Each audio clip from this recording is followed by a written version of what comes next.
questions that have fallacies in them. So I'm dissecting each one and pulling each fallacy out. Like, that's all. Lightning, there's the fallacy. the Grand Canyon impacts.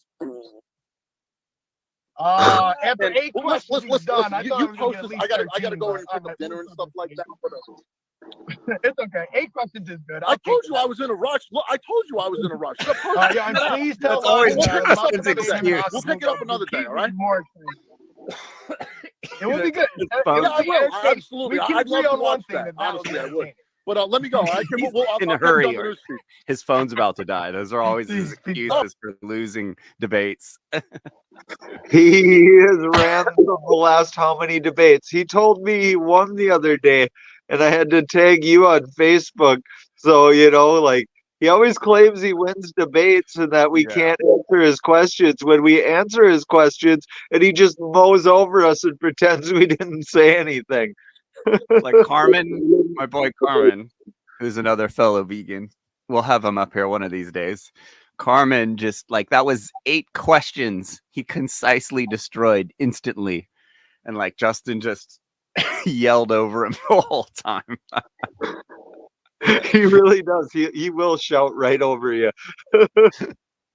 You really have to be a powerful speaker and just interject and stop him. I had to mute him last week, several times. He just screams over everyone.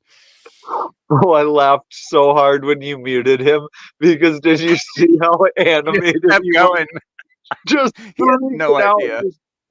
Yeah, he was oblivious to it. He was just freaking out. It was hilarious. So what's this week's episode about? I don't know. Whatever. It's always about whatever. Fucking, I liked your buddy's argument about the water thing. I personally think the motherfucker's round. But I'm kind of a weird guy because everybody's like, it's round, it's flat. And me, I'm like, why wouldn't it be hollow? Because I've seen water droplets spit in space and they hollow out, which makes sense because you have not only centrifugal force, but centrifugal force. And I'm not saying anybody's right. Quite frankly, I don't even know if I'm fucking I'll right. break it down for you, Joe Bob. Okay, what? So the entire powers, all the powers that be, this whole system we live in, this whole society, this whole system is based off the idea of scarcity. That there is not that much shit out there, not that much land, not that much resources, and everything is priced accordingly to this idea that we only have so much gold, so much silver, so much, farmable land, so much, all this stuff, right? So who obviously benefits from this idea? If in our society we're told that we're floating on a ball in space and we only have this much space, then we're obviously going to be easily enslaved because we're going to be like, all right, well, there's no other way of figuring this out. Everyone else has all the land, we'll just have to be tax slaves and fall into this system, right? So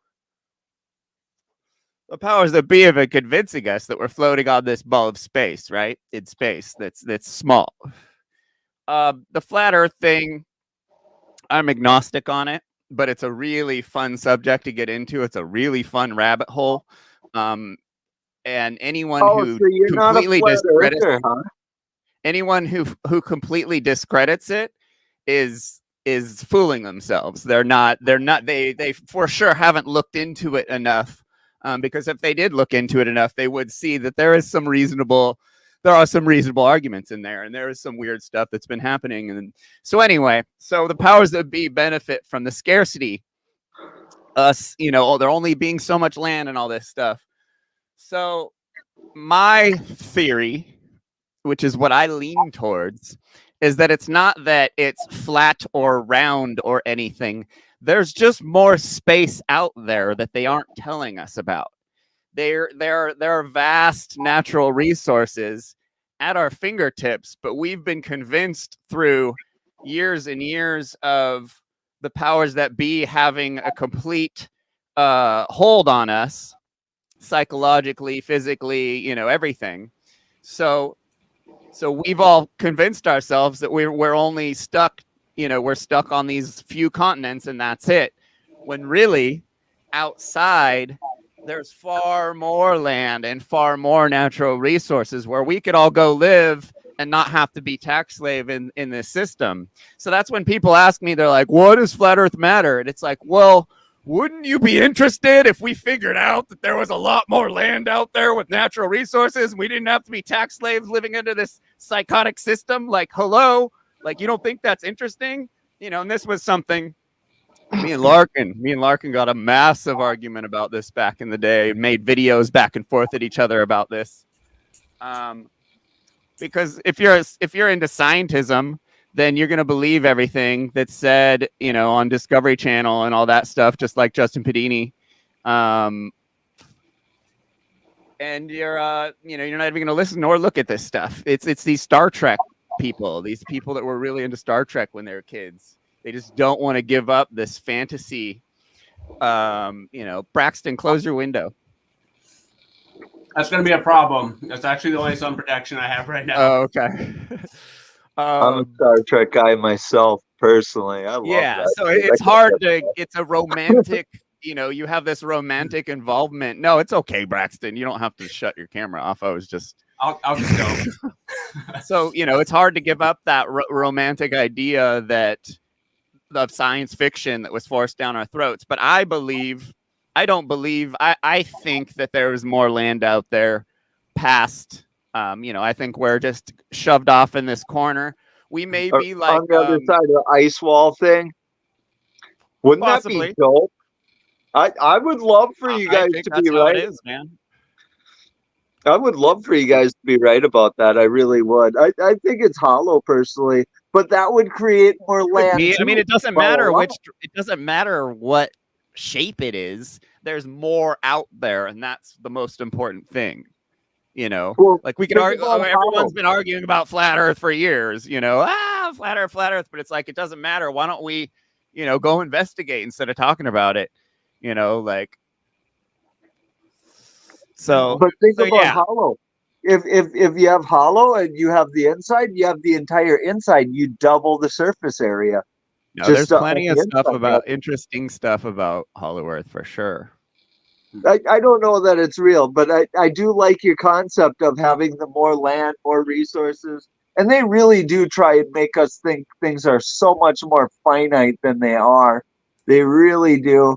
Bill Gates it started with the alien conspiracy, remember? The first conspiracy ever was aliens, and everyone was like, oh, the government's lying to us about aliens. They're hiding aliens. That was the conspiracy. The CIA actually made that up and forced that on us. That was, the beginning of a long campaign of brainwashing us into thinking that space travel is real. And they're lying to us about, they need the idea of space in order to keep us thinking that we're floating on a little ball in space. So all the aliens and the Star Trek and Star Wars and all this stuff, it's all centered around space travel being real. That's why if anyone questioned it, it's like, what are you talking about? There's a million movies, like watch Discovery Channel, it's too easy. But I don't believe anything because I don't know. I haven't seen anything, but I don't believe what was taught to me in elementary school by these psychos. That's for sure. And I don't think that. I agree. But I could also make the same argument you just made about space with dwarves and elves. Well, I'm not saying I believe anything, though. Yeah, I'm not sure. I'm convinced by most of the shit either. I always ask questions. That's for sure. I did a debate with this guy, this SpaceX shareholder, and I was like, convince me space is real. Show me some real evidence. And he shows up and he's got pictures of him at the landing pad, like pointing at a rocket. And I'm like, bro. I'm like, are you trying to tell me this is concrete evidence of space travel? The fact that someone built something that looks like a rocket and we've all been told that it goes into space, so we believe it, like why don't they send up a fucking flat earther, like a diehard flat earther, I used to make that point, like just like in YouTube comments. I'd be like, I almost wonder if they're like flat earthers that they're just secretly using this as like a lotto ticket sort of thing to be like, oh, I get to go to space now. Like, that'd be a funny plot twist. No, well, I mean, who was it? Lifting the veil. What's his name? A ginger kid, Cullen Smith. He was gonna do a GoFundMe to send me into space, so I'd be convinced, since I'm such a skeptic. But I've never I'm seen down. no GoFundMe. But then again, I probably wouldn't contribute to it anyways. I want my own. I know. And that probably SpaceX feel guy, that same thing. idea. He's all, you could pay $600,000 to go in space right now, and I'm like, really? So if I'm a rich guy that's completely convinced that it's real, I could go do this thing that convinces me that it's completely real, even though I've already been convinced it's real. Like, that's not like, it's the mental gymnastics is pretty funny. Because we're all it's been so ingrained in us since the dawn of time. Dinosaurs and space travel, nuclear bombs, taxation being definite. I just thought of a sweet new fucking conspiracy theory we could create, guys.